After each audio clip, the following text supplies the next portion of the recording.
तथा स्मृतिगिरो यमचिन्त्य शक्तिं सृष्टिस्थितिप्रलयकारणमामनन्ति तं श्यामसुन्दरमवेक्रियमात्ममूर्तिं सर्वेश्वरं प्रणतिमात्रवशं भजामः। अज्ञाननिरधिरुपैति यया विशोषं भक्तिः परापि भजते परिपोषमुच्चैः तत्त्वं परं स्फुरति दुर्गममप्यजस्रं साद्गुण्यभृत्स्वरचितां प्रणमामि गीताम्। नारायणं नमस्कृत्य नरं चैव नरोत्तमं देवीं सरस्वतीं व्यासं ततो जयमुदीरयेत्।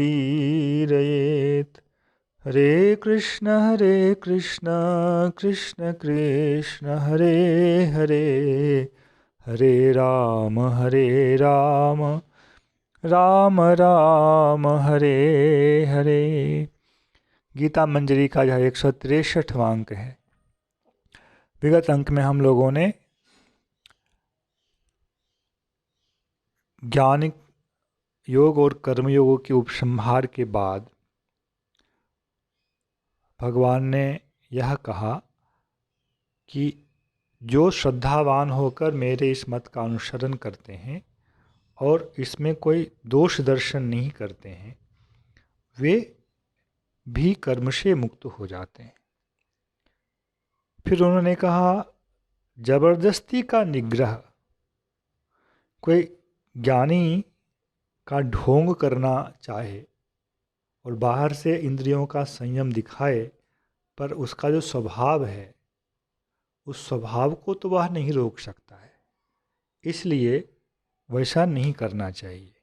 तब अर्जुन का यदि प्रश्न इस पर यह हो कि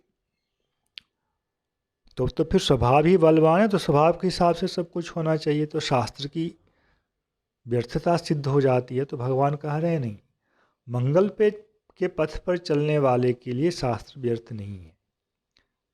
स्वभाव बलवान है और स्वभाव का स्वरूप यह है कि इंद्रियों का अपने विषयों के प्रति जो स्वाभाविक राग और द्वेष बना हुआ होता है उसे स्वभाव कहते हैं और प्रायः इसके अधीन होकर सब लोग चलते हैं। किंतु जिनको मंगल के पथ पर चलने की इच्छा है वे इसके पूर्णतः अधीन ना हो।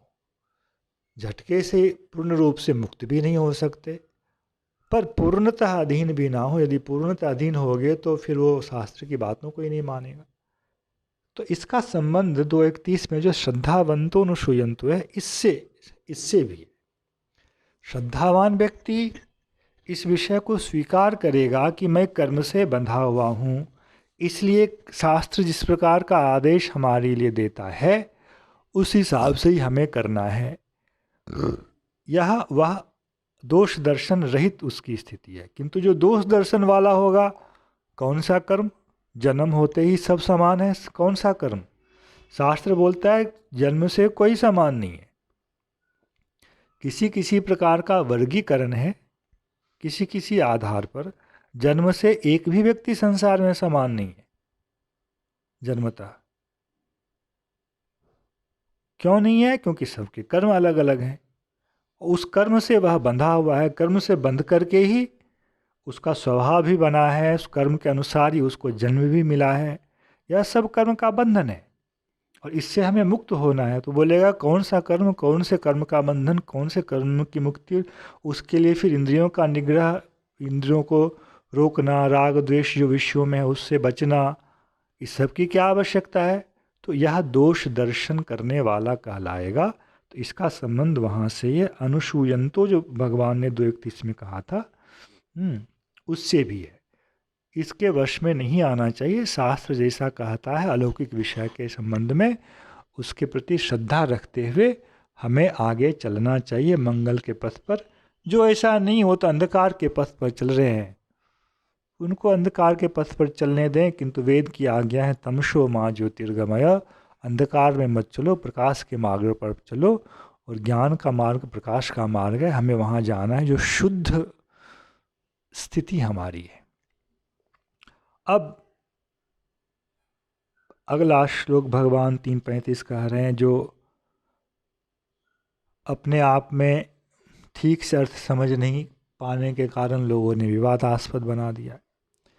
श्रेयान् स्वधर्मो विगुणः परधर्मात् स्वनुष्ठितात्, स्वधर्मे निधनं श्रेयः परधर्मो भयावह। पिछले श्लोक को सुनकर अर्जुन के मन में एक नया संशय उत्पन्न हो सकता है। ठाकुर जी, आप तो बहुत अच्छी बात कर रहे हैं, हमारे मन की आपने बात कर दी। इंद्रियों का अपने विषय में राग द्वेष अवस्थित है, यह ठीक है, उसके बस में नहीं आना चाहिए। और स्वभाव भी वैसा ही हो तो हमारा संन्यास लेना कौन सा अनुचित है, क्यों अनुचित है? यदि मैं युद्ध छोड़कर जाऊं, युद्ध का स्मरण ना करूं, तो क्या हानि है? तब तो कोई दोष हमारे लिए नहीं है। अब इस संभावित प्रश्न को लेकर भगवान यहाँ उत्तर दे रहे हैं। अर्जुन के मन में संशय का स्वरूप यह भी है कि युद्ध कर्म हिंसा से युक्त कर्म है और हिंसा में दोष होता है। यदि मैं अपने आप को इससे दूर कर सकूं और संन्यास धर्म का आचरण बहुत अच्छी तरह से कर सकूं, जैसा आप कह रहे हैं कि उस स्वभाव वाला होकर, तो मुझे कोई दोष नहीं लगना चाहिए। और मैं राग द्वेष के अधीन भी नहीं हूँ, शास्त्र की व्यर्थता भी नहीं होती है। तो इस विषय को भगवान यहाँ अर्जुन से सावधान होकर सुनने के लिए कह रहे हैं। और हम लोगों को भी सावधानी से इस विषय को समझना चाहिए। जैसा कि दास ने कहा, इस विषय को हम लोगों ने विकृत कर दिया है। श्रेयान् स्वधर्मो विगुणः परधर्मात् स्वनुष्ठितात्, स्वधर्मे निधनं श्रेयः परधर्मो भयावह। स्वधर्म यदि विगुण हो, विगुण का मतलब होता है गुण रहित हो, अर्थात उसमें दोष की संभावना है, तब भी वह स्वधर्म उत्तम है, मंगल को देने वाला है।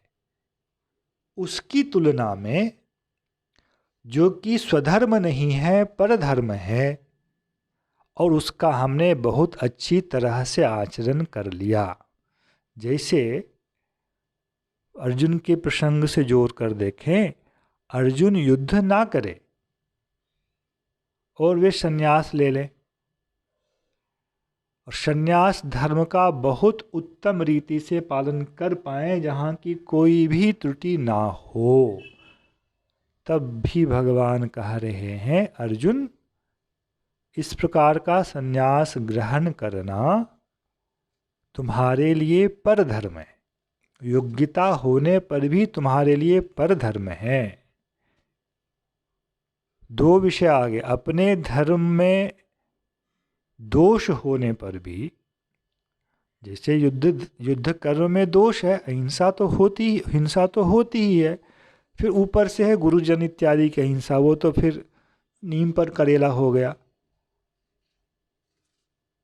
यह स्वधर्म के पक्ष में दोष है। दूसरी ओर परधर्म के विषय में, संन्यास के विषय में हिंसा से रहित होने के कारण उत्तमता तो है ही, साथ ही साथ उस स्वभाव में भी यदि मैं प्रतिष्ठित रहूं, बहुत अच्छी तरह से उसका आचरण कर लूं, तब तो ये फिर सोने पे सुहागा हो गया। एक तो उसमें हिंसा वाला दोष भी नहीं, और फिर उसको ठीक से कर भी पाया, तब तो डबल फल मिल जाएगा। भगवान कह रहे हैं, अर्जुन यही चूक है तुम्हारी। शास्त्र जब व्यवस्था देता है तो किसी चीज को आधार कर व्यवस्था देता है, और इसीलिए परधर्म और स्वधर्म का विभाग है। जो विहित है, तुम ऐसा तब कह सकते थे जबकि कोई धर्म किसी के लिए विहित नहीं हो, सभी धर्मों में सबका अधिकार हो। किंतु शास्त्र ऐसा नहीं कहता है। शास्त्र वर्ण और आश्रम के अनुसार कर्म का विभाग करता है। यदि शास्त्र वर्ण और आश्रम के हिसाब से यह विधि का विधान नहीं करता, तब तो हर व्यक्ति हर कर्म को करने का अधिकारी होता और जिसका जो स्वभाव है उस हिसाब से करता, और जिसमें दोष नहीं है वही सब कोई करता। पर शास्त्र ऐसा नहीं कहता है। क्यों? केवल कर्म करना ही काफ़ी नहीं है। कर्मफल के दाता ईश्वर हैं। इसलिए क्या कर्म उत्तम रीति से परधर्म को करने पर भी वह यदि आपके लिए विहित नहीं है, अर्जुन तुम्हारे लिए यदि विहित नहीं है, तो उस कर्म को करने से मंगल की प्राप्ति नहीं होगी। क्योंकि फलदाता ऊपर वाले हैं। उन्होंने यह देखा कि तुमने मर्यादा का लंघन कर यह कर्म किया है, इसलिए लड्डू मिलने की जगह शून्य मिल जाएगा अथवा और दोष आ जाएगा। प्रत्यवाय मतलब दोष।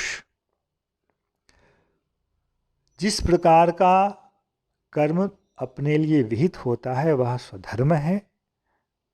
स्वधर्म को ना करना एक प्रत्यवाय, और परधर्म को अच्छी तरह से कर लेना, स्वधर्म को नहीं करना, यह भी एक प्रत्यवाय। तो यह मामला ज़्यादा ही बिगड़ जाएगा। स्वधर्मे निधनम श्रेयः। स्वधर्म में कितनी भी त्रुटि हो, हिंसा इत्यादि दोष हो, अयोग्यता भी हो। पहली पंक्ति में दो बातें आई। स्वधर्म में एक तो दोष हो हिंसा आदि का, और परधर्म को करने की योग्यता भी हो। योग्यता है तभी तो बहुत अच्छी प्रकार से धर्म का अनुष्ठान हो पाएगा। भगवान का यह दोनों विषय होने पर भी